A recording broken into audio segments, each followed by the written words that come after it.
오늘 이 새벽 우리에게 주시는 하나님의 말씀은 구약성경 이사야 24장 1절에서 3절까지의 말씀입니다. 이제 말씀을 받들어 봉독하겠습니다. 보라, 여호와께서 땅을 공허하게 하시며 황폐하게 하시며 지면을 뒤집어 엎으시고 그 주민을 흩으시리니 백성과 제사장이 같을 것이며 종과 상전이 같을 것이며 여종과 여주인이 같을 것이며 사는 자와 파는 자가 같을 것이며 빌려주는 자와 빌리는 자가 같을 것이며 이자를 받는 자와 이자를 내는 자가 같을 것이라. 땅이 온전히 공허하게 되고 온전히 황무하게 되리라. 여호와께서 이 말씀을 하셨느니라. 아멘. 이 시간 심판과 구원이라고 하는 제목으로 함께 은혜 나누겠습니다. 오늘부터 우리가 함께 묵상하게 되는 이사야 24장부터 27장까지의 말씀은 일반적으로 이사야의 소묵시록이라고 불리는 부분입니다. 이 부분에는 여호와 하나님의 종말론적 심판과 메시아 왕국의 승리에 대한 내용이 기록되어 있습니다. 그 중에서 오늘 이 본문의 내용은 말세의 때에 여호와께서 이 온 땅에 대격변을 일으키시고 황무케 하시며 지위의 고하, 신분의 귀천을 막론하고 이 땅의 모든 거민들을 흩으실 것임을 예언하고 있습니다. 특별히 오늘 본문의 말씀을 통해 우리는 이 세상의 역사는 영원한 것이 아니라 반드시 그 끝이 있음을 다시 한번 깨닫게 됩니다. 무엇보다 이 세상에 만연해 있는 모든 악함과 부조리는 하나님의 그 심판을 통하여서 다시금 완전한 공의가 실현될 것이다 라고 하는 사실을 우리는 다시금 바라볼 수 있어야만 합니다. 먼저 본문 1절을 보시면 보라, 여호와께서 땅을 공허하게 하시며 황폐하게 하시며 지면을 뒤집어 엎으시고 그 주민을 흩으시리니 라고 기록하고 있습니다. 또 3절에도 역시 땅이 온전히 공허하게 되고 온전히 황무하게 되리라 말씀하고 있습니다.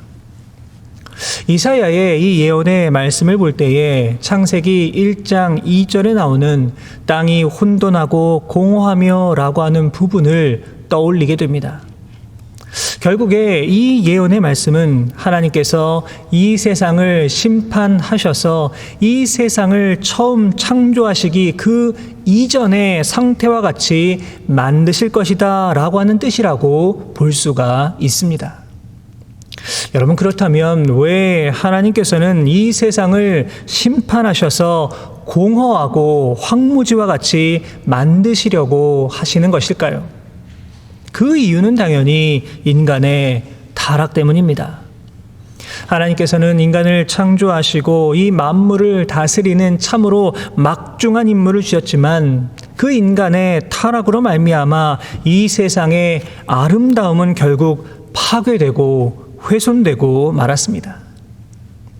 여러분 잘 아시겠지만 최근에 이 한국의 집중호우로 인하여서 수많은 인명피해와 또 수재민이 발생을 했습니다. 여러분, 이 집안에 물이 한번 잠기면 이 집안에 있는 수많은 집기들, 특별히 이 가전제품들은요, 아무리 씻고 수리를 해도 더 이상 그 기능을 온전히 발휘할 수가 없습니다. 이 자동차도 마찬가지입니다. 이 침수 피해를 입은 자동차는 결국 더 이상 사용할 수 없는 고철이 되어버리는 경우가 허다합니다. 이렇게 더 이상 사용할 수 없는 물건은 어떻게 해야 될까요? 결국 그것을 파기하고 다시 그것을 대체할 다른 물건으로 교체해야만 합니다. 여러분, 지금 이 하나님의 마음도 마찬가지다라고 말할 수 있습니다. 하나님께서 이 세상을 창조하실 때에 정말 매번 하셨던 말씀이 무엇이었습니까? 보시기에 좋았더라 였습니다. 심지어 인간을 창조하신 후에는 보시기에 심히 좋았더라 말씀하시면서 너무나도 기뻐하셨습니다. 하나님께서 보시기에도 너무나도 좋고 아름답고 완벽한 것이 바로 이 세상이었습니다.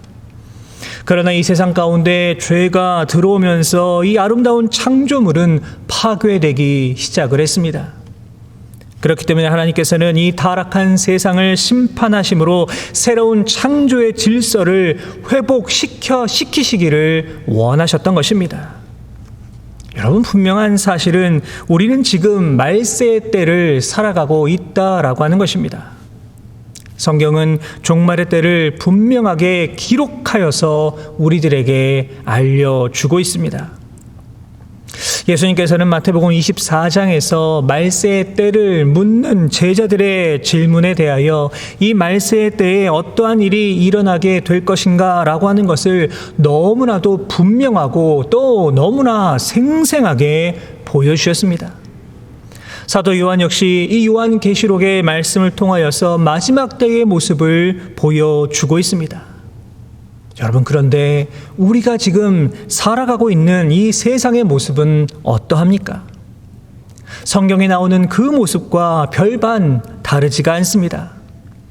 그럼에도 불구하고 이 땅의 수많은 사람들이 마치 종말이라고 하는 것은 나와는 전혀 상관없는 이야기라며 그렇게 여기고 살아가고 있습니다. 심지어 성경에서 말하는 종말이라고 하는 것은 그저 인간을 위협하기 위해 만들어낸 허상이다, 이렇게 주장하는 사람들도 있습니다. 여러분, 그러나 종말의 때와 심판, 이것은 우리들에게 분명하게 알려주신 사실입니다. 하나님께서는 노아 시대에 심판을 알려주시고 물로 심판하셨습니다. 그뿐만이 아닙니다. 소돔과 고모라의 심판을 예언하시고 불로 심판하셨습니다. 종말의 때와 심판은 그저 먼 훗날의 이야기가 아닙니다. 우리는 지금 이러한 세상 속에 살아가고 있습니다. 여러분, 그렇기 때문에 우리가 해야 할 일은 무엇입니까? 하나님을 향한 바로 이 우리들의 믿음을 더욱더 굳건하게 지켜 나아가야만 합니다. 사도 베드로는 베드로전서 4장 7절의 말씀을 통하여서 만물의 마지막이 가까이 왔으니 그러므로 너희는 정신을 차리고 근신하여 기도하라, 분명히 경고하고 있습니다.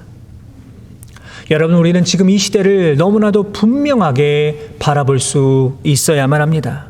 정신을 차리고 있어야 합니다. 언제 어떻게 그 말세의 때가 우리에게 다가올지 아무도 모릅니다. 바라기는 언제나 우리의 믿음을 더욱더 굳건하게 하시고 근신하고 기도함으로 말미암아 이 마지막 때를 온전히 준비하며 나아가실 수 있는 삼성의 모든 성도 여러분 되시기를 주님의 이름으로 축복합니다. 이어지는 2절에는 하나님의 심판에는 그 누구도 예외가 있을 수 없다라고 하는 사실을 알려주고 있습니다. 본문 2절의 말씀입니다. 백성과 제사장이 같을 것이며 종과 상전이 같을 것이며 여종과 여주인이 같을 것이며 사는 자와 파는 자가 같을 것이며 빌려주는 자와 빌리는 자가 같을 것이며 이자를 받는 자와 이자를 내는 자가 같을 것이라. 오늘 본문 2절에는 백성과 제사장, 종과 상전과 같이 서로 다른 위치에 있는 사람들이 소개되고 있습니다. 그러면서 강조하고 있는 것이 무엇입니까? 모두가 다 같다라고 하는 것입니다. 그렇다면 무엇이 같습니까? 그것은 바로 종말의 심판에서는 모두가 다 같다라고 하는 것입니다. 여러분, 그렇습니다. 하나님께서 보여주시는 종말론적 심판의 특징, 그것은 바로 이 세상에 속한 모든 사람이 심판의 대상이 되어야 한다라고 하는 것입니다. 우리는 노아의 심판을 통하여서 이러한 모습을 보다 분명하게 보게 됩니다. 하나님께서 이 세상을 물로 심판하셨을 때에 이 심판에 그 어떤 예외도 없었습니다.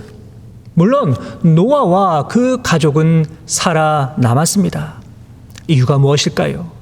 그것은 바로 하나님 말씀에 온전히 순종하였기 때문입니다. 비록 노아의 가족들 역시 이 심판의 한복판에 있기는 하였지만 이들은 하나님의 은혜를 입어서 멸망과 심판의 그 순간에 구원받을 수 있었습니다.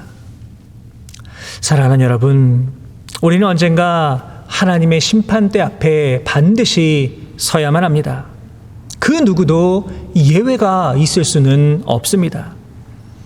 사도 바울은 고린도후서 5장 10절의 말씀을 통하여서 이는 우리가 다 반드시 그리스도의 심판대 앞에 나타나게 되어 각각 선악간에 그 몸으로 행한 것을 따라 받으려 함이라 분명히 말하고 있습니다.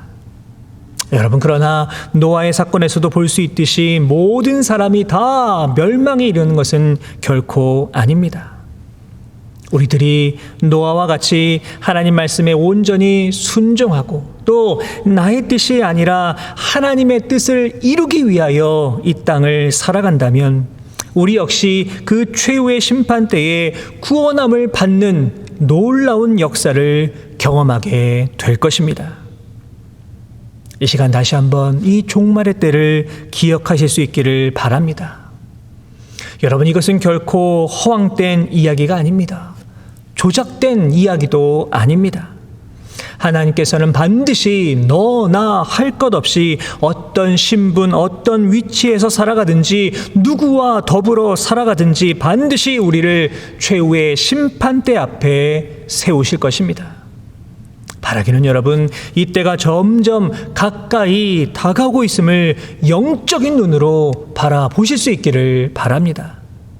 우리는 이때를 바라보며 두려워하고 떨고 있으면 안 됩니다. 오히려 이때에 우리는 깨어서 기도하면서 우리의 삶이 더욱더 하나님의 영광을 위한 삶이 될 수 있도록 최선을 다해 노력해야만 합니다. 우리가 그렇게 살아갈 때에 하나님께서는 최후의 심판의 때에 우리를 반드시 구원하여 주시고 영생의 복을 허락하여 주실 것입니다. 오늘도 우리들의 그 삶의 현장에서 이 믿음, 이 신앙, 이 소망을 가지고 나아가실 수 있는 저와 우리 모든 성도 여러분의 오늘 하루의 삶의 모습이 되실 수 있기를 주님의 이름으로 축원합니다. 기도하겠습니다. 거룩하신 하나님 아버지, 오늘도 귀한 하루 우리에게 허락하여 주시고 주님 의지하고 바라보며 오늘 하루를 시작할 수 있도록 인도하여 주신 은혜에 감사를 드립니다. 오늘도 우리의 삶에 온전히 주님 동행하여 주시고 주님과 함께 이 땅 가운데 승리하며 살아갈 수 있는 우리 모두가 다 되게 하여 주옵소서. 사랑의 하나님, 주신 말씀을 통하여서 이 땅에 다가오는 그 말세의 때를 바라보게 됩니다. 우리는 그 때와 그 시를 온전히 알 수 없지만 하나님의 분명한 심판이 있음을 이 시간 영적인 눈으로 바라보게 하여 주옵소서. 무엇보다 우리 모두는 마지막 때에 하나님의 심판대 앞에 서야 한다라고 하는 사실을 다시금 기억하게 하시고 끝까지 우리의 믿음을 지켜 나아감으로 말미암아 심판의 때에 우리를 구원해 주시는 하나님의 놀라운 은혜와 사랑을 온전히 받아 누리며 살아갈 수 있는 우리 모두가 되게 하여 주옵소서. 감사드리며 예수 그리스도의 이름으로 기도하옵나이다. 아멘.